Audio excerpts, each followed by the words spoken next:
नमस्कार फ्रेंड्स, राधे राधे, जय माता दी, हरे कृष्णा। कैसे हैं आप सभी लोग? उम्मीद करते हैं सभी लोग बहुत बढ़िया होंगे। और गाइस, आप सभी का फिर से हमारे एक नए वीडियो में बहुत बहुत स्वागत है। आज का वीडियो भी फिर से वही टॉपिक है जो सोशल मीडिया पर इस समय प्रेमानंद जी महाराज और अनिरुद्धाचार्य जी महाराज के ऊपर कंट्रोवर्सी हो रही है। यह वीडियो भी उसी से रिलेटेड है।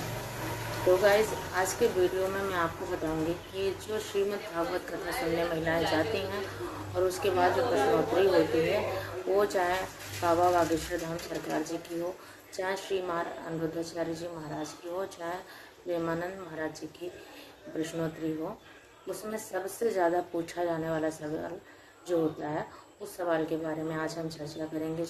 बहुत सारे कार्य हमारे शास्त्रों में वर्जित बताए गए हैं, लेकिन आजकल शिक्षित होने के कारण लोगों की सोच मॉडर्न हो गई है, तो कुछ बच्चे नहीं मानते हैं उस चीज़ को, कुछ लोग उस चीज़ को फॉलो नहीं करते हैं।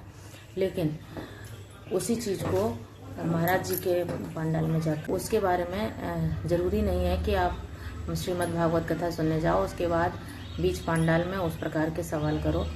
कुछ चीज़ें वहीं उनमें से कुछ माताएं, कुछ बहनें ऐसी हैं कि घर से निकलने के बाद घर में अगर कोई सलाह देता है इस बारे में, तो उनकी सोच मॉडर्न हो जाती है, काफ़ी ज़्यादा ऊंची सोच हो जाती है, तो वो घर वालों की बात नहीं मानती। हमारे शास्त्र क्या कहते हैं, हमारे बुजुर्गों ने कैसे क्या किया, वो चीज़ें नहीं मानते हैं।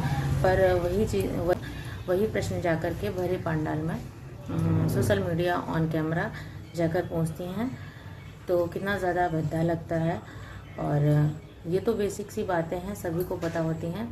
मैंने कुछ वीडियो देखे हैं अनिरुद्धाचार्य महाराज जी के और प्रेमानंद गुरुदेव के भी, जो है भरे पंडाल में जाकर प्रश्न करती हैं गुरुदेव कि पूछती हैं जाकर, महाराज जी पूजा नहीं करने के दिनों में हम पूजा कैसे करें, भगवान की सेवा कैसे करें।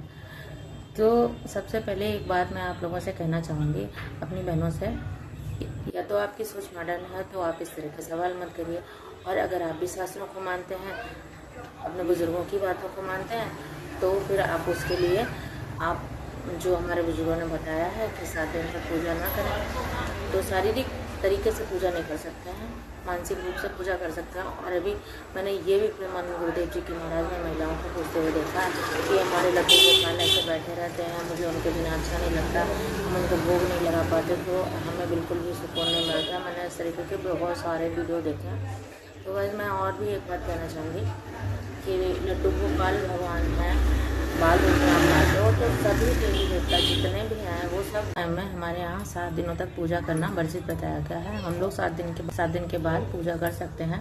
तो गाइज, मुझे तो ऐसा लगता है कि सबसे ज़्यादा रिलैक्स वाला टाइम होता है वो, हम शरीर से अपने भगवान जी की पूजा नहीं कर पाते, पर मानसिक रूप से भगवान जी की पूजा करते हैं और बहुत ही ज़्यादा रिलैक्स मिलता है। कौन कहता है कि भगवान को भोग नहीं लगा सकते? आप भोग लगाइए भगवान जी का, मानसिक रूप से भोग लगाइए। हर इंसान के अंदर परमात्मा का वास होता है, तो ऐसे में जब भी आप भोजन ग्रहण करते हैं तो भगवान का स्मरण करिए। सबसे पहले तो भोग अपने आप ही भगवान को लग जाएगा।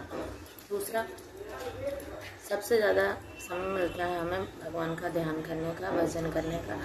तो ज़रूरी नहीं है हम तन से श्री विग्रह तन से हम अपने भगवान का श्री विग्रह स्पर्श करें तभी पूजा हो। प्रेम तो बिना स्पर्श के भी किया जा सकता है। पूजा एक भाव है जो बिना स्पर्श के भी की जा सकती है। मैं आप लोगों को बताना चाहूँगी, तो मुझे तो पर्सनली बहुत ज़्यादा सुकून मिलता है, क्योंकि वैसे जल्दी जल्दी काम करो उसके बाद पूजा करो तो बहुत सारा काम रहता है, रिट्रीट भी होते हैं कभी कभी, पर मुझे ऐसा लगता है इस टाइम में सुकून से भगवान का स्मरण करो, ध्यान लगाओ, लेटे लेटे भगवान का भजन करो, काम करते करते आप भगवान का भजन करो। तो कहाँ हम भगवान से दूर हुए? कौन सा भगवान हमसे दूर हो गए जो मुझे भगवान के बिना बुरा लगेगा? मुझे तो भगवान और ज़्यादा करीब महसूस होते हैं ऐसे टाइम में, क्योंकि जब इंसान परेशान होता है किसी चीज़ को लेकर, कहीं उसको दर्द हो रहा है, कोई प्रश्न नहीं हुआ जो आप जाकर पंडाल में पूछते हो। रही बची आपकी इच्छा है तो आप अपना एक विग्रह स्पर्श करके भी पूजा करो, वो आपका भाव है। लेकिन शास्त्र में वर्जित है 7 डेज के लिए। लोग जो हैं जीते जाते इंसानों को भोजन नहीं खिला पाते, जैसे कि अपने माता पिता हैं, घर में बड़े बुजुर्ग हैं, उनको भोजन नहीं खिला पाते, पर श्री विग्रह को भोग नहीं लगाएंगे तो उनको भोजन अच्छा नहीं लगता। उनका ये अपना भाव है, तो अच्छा है आपका भाव, हम आपके भाव का सम्मान करते हैं। लेकिन घर के बुजुर्ग जो होते हैं वो भी भगवान स्वरूप ही होता है, तो उनका पूरा ध्यान रखिए, की सेवा करिए, अपना ध्यान रखिए, भगवान आपसे स्वतः ही प्रसन्न हो जाएंगे। और इस तरह के सवाल जो है पंडाल में जाकर ना पूछें, सभी बहनों से हमारा आग्रह है। और हमारा वीडियो अगर आप लोगों को पसंद आया तो ज़्यादा से ज़्यादा शेयर कर दीजिएगा। फैमिली दोस्तों में मिलते हैं नेक्स्ट वीडियो में इसी तरह के और नई रोचक जानकारी के साथ। सभी लोगों को राधे राधे।